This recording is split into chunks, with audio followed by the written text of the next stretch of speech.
Canada is a white supremacist, colonial, racist project.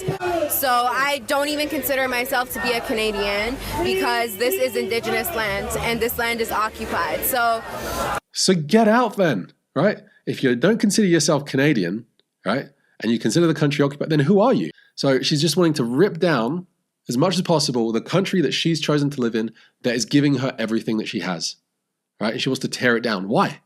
Tear it down so that it can look like Pakistan? Is that really what you want?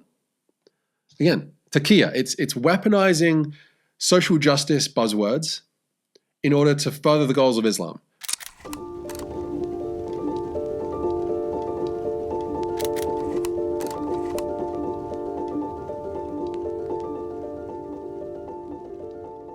Hello everyone and welcome back to the channel. What I thought I'd do in today's episode is talk all about the issue of Taqiyya. Now, Taqiyya is a controversial subject within Islam. It's not really widely talked about. There are a lot of people that are starting to become aware of it, but still, largely speaking, most people in the West have no idea what this is. This is like a secret weapon in the arsenal of Islam. And it's basically a form of lying that is seen as permissible and legitimate and legal and halal. And basically it means that you can lie for the sake of furthering the goals of Islam, furthering the goals of Allah, where they can even pretend to be your friend, align with you, gain political allies in the political system of a country, shake hands with politicians, all these kinds of things. Make public statements at ceremonies. Let's say there's been a big terrorist attack and they bring about a Muslim to kind of denounce it. They can denounce it in public, but privately in their own hearts or in their own homes or in their own mosques, they can be absolutely for it. This is a concept that they employ. Taqiyya. It's legal lying where they can do this kind of thing. Now, Muslims will say, no, it's actually like when Muslims are being persecuted and someone says, hey, we're going to kill you unless you say that you're not a Muslim, and they get to say that they're not a Muslim. This is the way they'll say it gets used. Except the only people in the world that are putting a gun at someone's head or a sword at someone's neck and demanding that they claim to be the religion of the person holding the knife or the weapon are the Muslims, right? It's the Christians that are being beheaded for refusing Islam. So I don't really buy that argument, but nevertheless, it's the one that they employ. And right there and then, you have Taqiyya being used to explain Taqiyya, right? It's an incredible thing. And really what this does from the outside, from my perspective, is that, how can I trust you, right? If I'm engaging in a good faith discussion with a Muslim, and then they employ this, how do I know whether to believe them or not? Well, you can't, because inbuilt into the faith is Taqiyya. You see the problem? Now, the way this is primarily being used in the West at the moment is that Islamists, or people that subscribe to the kind of vision and the mission statement of Islam, is that we are seeing the weaponization of social justice language, okay, in order to gain a foothold and gain the support of liberal Westerners who are now very anti-Western. They want to topple the system. They might be Marxists or communists, and they'll piggyback on top of their language in order to use it as a weapon to further the goals of Islam. But it's showing itself in the protest movements in the West, where Muslims who, from one side of the mouth, will say privately perhaps, or to fellow Muslims, that they want to conquer the West. They want to take over the Christian lands. They want to take over the UK, Australia, Canada, America. Right? There are many videos of Muslims admitting to this on camera. And it's part of the Islamic teaching of conquest, that to bring the whole world under Sharia, under the domination of Islam. That's like one of the Islamic goals. However, when they're preaching in public, they will say the exact opposite. They will say that we are against colonialism, we are against land grabs, we are against the apartheid, we are against the sexual violence, we're against all these things that they might throw at Israel. They actually do every day within the Islamic world, and they're doing it in Europe at the moment as they're conquesting Europe, and it's just something that they're completely fine with. This is Taqiyya. It's everywhere. Let me just show you a couple of clips from these young activists in Australia and Canada. Part of this is naivety. Part of this is second-generation migrant syndrome, where they're in the West, they feel disenfranchised, they don't really know what to do, they're lacking meaning. And so a lot of this is naivety. A lot of this is Marxism and social justice language from the universities.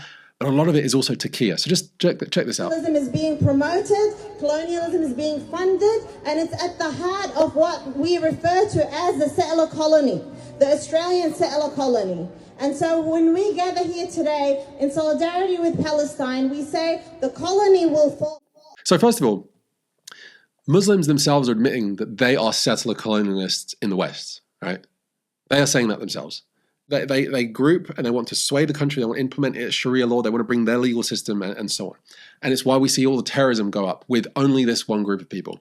Okay, and so when they say that this colony will fall, well, if they keep doing what they're doing and the government's remaining as cucked as they are, yeah, it will fall. But once it falls, you're not going to create this Islamic paradise and utopia. They'll create a dump of a place, which will reflect every other Middle Eastern country. And it really boggles my mind why Islamists are so passionate about wanting to take over the world when they don't do a good job of it. Like the British, for all the flaws and all the bad things that happened on the British, they built civilization. Like they brought railways to India, which connected the whole land. They brought running water and good agriculture and architecture and legal systems and parliaments and human rights and all these things to Canada, to New Zealand, to Australia that were formerly run by tribal people that didn't have any of this stuff, right? So they made the country better. So for Australia, you're talking thousands upon thousands of years of just desert and, shooting kangaroos with spears to survive, where, there was a large amount of cannibalism and just just all this kind of stuff. Within 100 years, 150 years, Australia is like this paradise that everyone wants to move to, right? You don't see that within the Islamic world, right? So anyway, that's the first thing, okay? We're anti-colonialism whilst we're in your country wanting to take it over, and we're not going to make it a better place, right? That's one clip.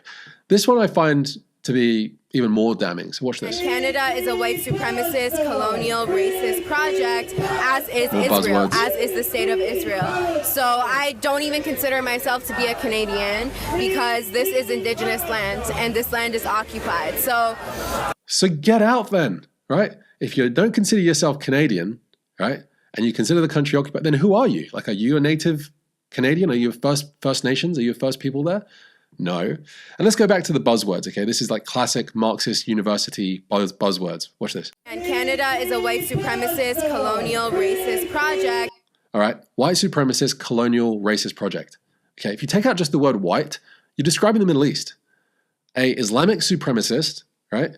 Colonial, as in it conquered all of the Christian lands that were there before, right? Look at Turkey. Look at the Hagia Sophia mosque. It's not a mosque. It's an Orthodox church, right? They steal all the, they basically plagiarize everything that came before them, right? So even when you think of the star in the moon shape that became like a symbol of Islam, which I'm going to do a whole other video about, that symbol of the star in the moon, which is on the Pakistan flag and the Turkey flag and a bunch of other Islamic flags, that used to be the emblem of Byzantine, right? The Christian Eastern Roman Empire, which they just took for themselves. Right? Anyway, so you have this Islamic supremacy, right, where everyone else is classed as dhimmis, they'll slaughter the Christians, they'll slaughter everyone else. Colonial, in the sense that they've taken everything over. Racist project, yeah. The Arab world is incredibly racist, especially to black people, right? Incredibly racist. There are I believe it's called like the slave quarters in Gaza that's only for the black people. There's parts of North Africa where the Muslims are running slave markets of black people, right? But again, there's no humility from this young woman here. There's no humility, and it's complete arrogance, right? So she's just wanting to rip down as much as possible the country that she's chosen to live in that is giving her everything that she has, right? And she wants to tear it down. Why? Tear it down so that it can look like Pakistan? Is that really what you want? Again, Taqiyya, it's weaponizing social justice buzzwords in order to further the goals of Islam. The goals of Islam: destroy the West, destroy America, right? That's the Islamic regime of Iran. That's their goal: destroy Israel, destroy America, destroy the West at large, right? That's the Islamic goals. It also happens to be the goals of the Western Marxists, right? Destroy the West. Why? Because the West is so wealthy and capitalistic, and they don't like that. So you have the Islamists converging on this topic with Taqiyya. And that's why we've seen the Greta Thunbergs of the world and Abby Chatfield or something. There are these like influences in Australia that are like social justice warriors, but have been brought over into basically being a foot soldier for jihadists like Hamas. Taqiyya. As that song, isn't it? Taqiyya. And what's beautiful is when you actually start seeing people from the Middle East, I guess maybe I'm part of that group perhaps, confronting and calling out the lies as it's happening.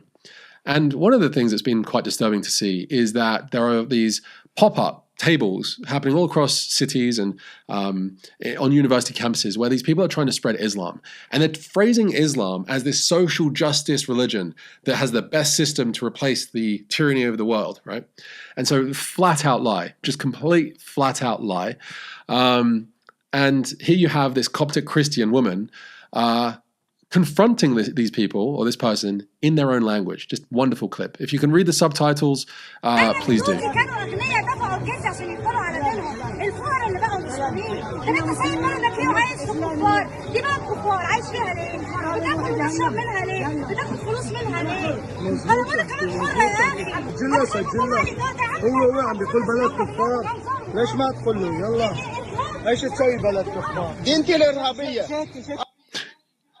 You are the terrorist. Like, get some better comebacks, bro. So again, these tables that you see all across the West promoting Islam as the peaceful religion. We have so much more respect for women. We're all about peace. We're all about like all this stuff. Taqiyya. It's all taqiyya. I think a good example of like the real attitude of Muslims and Islam is when you hear what they say to each other. All right, that's when the taqiyya breaks down. And so this is a montage. It starts with Raymond Ibrahim, and he talks about the attitudes of Muslims towards the kuffar, the non-Muslims, but then later on there's some more incredible insights from other Muslims. Let's check it out. Do you think the religion of Islam is compatible with the West?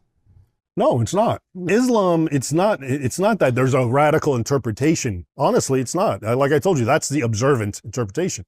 Which is that, so for example, you have to hate the non-Muslim.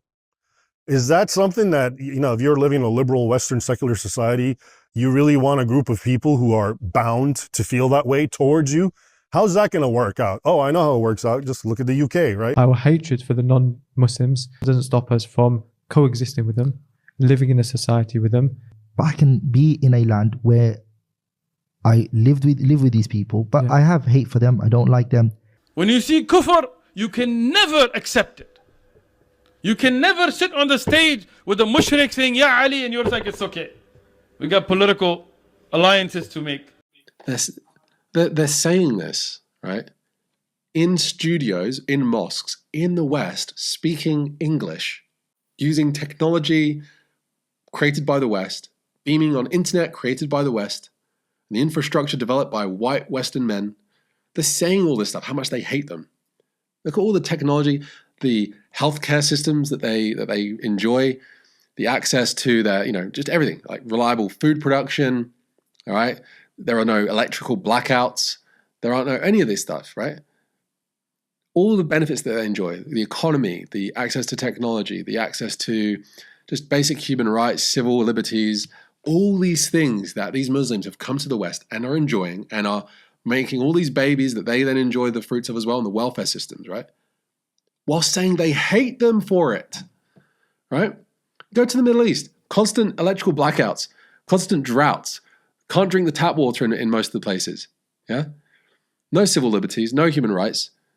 The Islamic world has created less than 0.1% of all the world's scientific original inventions, right, despite making up a quarter of the world's population. And then they hate you for it. They hate you for it. Yeah. This is why I often see so much arrogance from the Islamic world, where you have people, sometimes like Pakistanis, who come to the UK and they hate everything about the UK. But everything that Pakistan is, Pakistan was a nation that was created basically in thanks to the British. Before that, it was just India, right? But then the Muslims, as the British were leaving, were like, well, we want our own state. So it's like they were given a kind of a portion, a partition, right? And so you've been given a land. There you go. The British have given you your own country. There you go. Make it into the paradise that you want it to make it, right? But then they're still resentful. They still hate the West. They still hate the British. They still hate everything. And it's like why are you so eager to take over the world when your countries, you've proven time and time again that you can't run countries, right? And it's not because you as an individual, like your own flesh and blood, I have an issue. It's nothing like that. It's the ideology that you're running on, the ideology. I'm separating the person from the ideology. It's the ideology. It's not conducive towards creating functioning societies. It just isn't. All right? It just isn't. Is to love and to hate for the sake of Allah, which is simply summed up as loving the Muslims and hating the non-Muslims. Being loyal to the Muslims and not being loyal to the non-Muslims. Supporting the Muslims and not supporting shirk and kufr, etc. If we are ordered to love the Muslims, how should our heart and feeling be towards the kuffar? Tell me. A disassociation. And? It's an obvious answer. And hatred towards them. Well, then stop speaking the kuffar's language, right? Stop wearing the kuffar's clothes. Stop using the buildings created by the kuffar. Stop walking on the carpets and using the taps and the electrical systems and the trains and the airplanes and the banks. Stop using all of it then if you hate them so much. Stop using the cameras. Stop using all of this social media. Stop it then if you hate it so much. Live true to what you preach. Walk your walk, talk your talk. Walk your talk, talk your walk, walk your talk. That's what I'm trying to say. Anyway, this is the kind of stuff that they say to themselves in private in their own conversations. When it comes to the public narrative, when it comes to whenever they're talking publicly in the media, they're giving a speech after a terror attack, if they're in government, if they're working in the mayor's office or anything like that, that you don't see that side of them, right? And the thing is, I'm not saying that every Muslim is necessarily hateful of the Western system and is necessarily wanting to change it. I'm not saying that's necessarily the case. But when you have the concept of taqiyya, you can't be sure from the outsider perspective. That you can't be sure. How do I know? How do I know whether this isn't just a front you're presenting? And this isn't a problem that I'm saying. This is a problem that has been generated from within the belief system of Islam. If you're allowed to lie like that, then I don't know what to make of you. In contrast to Christianity, commanded to be truthful at all times. Like Christ is truth. So as Christians, if we are seen as the part of the body of Christ, and we're just endlessly lying and all that kind of stuff, and seeing it as a good thing in particular, we're divorcing ourselves from the source of truth himself, which is Christ. It creates drastically different communities and societies, depending on how these different belief systems. Here's this other woman who's trying to warn the West about this. Again, if you can read the subtitles, I think you're going to find it interesting. Nicht machen, werden sie sofort verhaftet. Und in Iran werden sie aufgehängt, wenn man die freie Meinung sagt. So weit kann das hier kommen. Niemals im Leben, nie zugeben, nie aufgeben. Bitte, nie aufgeben, dass die freie Meinung hier in Europa, Deutschland nicht gesagt wird. Freie Meinung muss bleiben. Freiheit muss bleiben. Unabhängig von jeder Religion. Wir wollen hier freies Land haben. Politik, Regierung, Verfassung, Volk, Sozial, Kinder, Frauen, Männer müssen was dagegen machen. Ich bitte euch, sondern eure neue Generation wird getötet mit Bombenschlagen, weil diese nette Mädchen kurz darauf hat, weil hier eine Kreuz auf der Kirche steht, weil ich eine Kreuz habe. Behüte Deutschland von dem Islamisten, von dem Aktivismus, von dem Fanatismus. Behüte Deutschland. Von Aggressivität, das Islam, das Islam.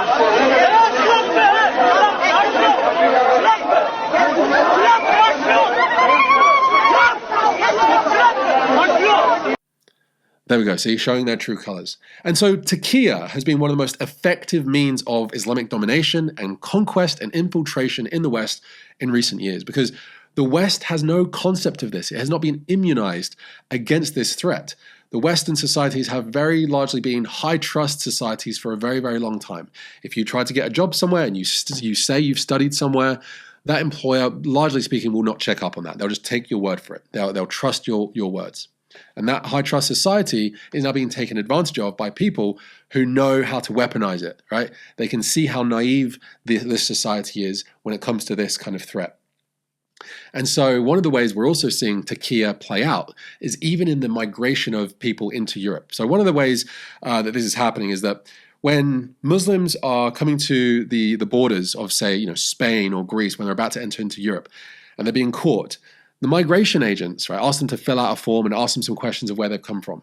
And what these people have realized and figured out is that if you lie and say that you're a Christian, like these are Muslim people, lying that they are Christian and that they are fleeing the Islamic country they've come from because they're afraid of Islamic persecution because they've become Christian, they can then get into Europe.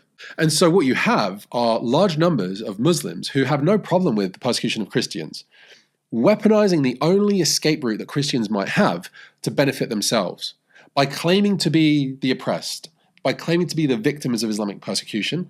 They themselves are getting into Europe. This is another form of taqiyya, right? So when immigration agents think they're letting in a Christian that's being persecuted and seeking asylum, they're letting in an Islamist, potentially. Right? It's the same with other things, like, oh, I've just come from this war zone. It's like, maybe you haven't. Maybe you're just saying that so you can get in. And so you see how this kind of issue creates all kinds of legal challenges for bureaucratic systems to deal with people, because you can no longer take people's word for it.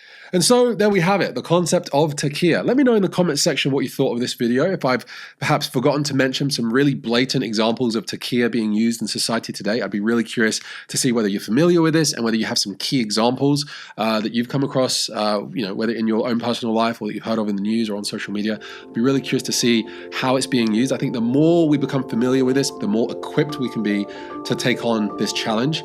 And I'll see you guys in the next one. God bless.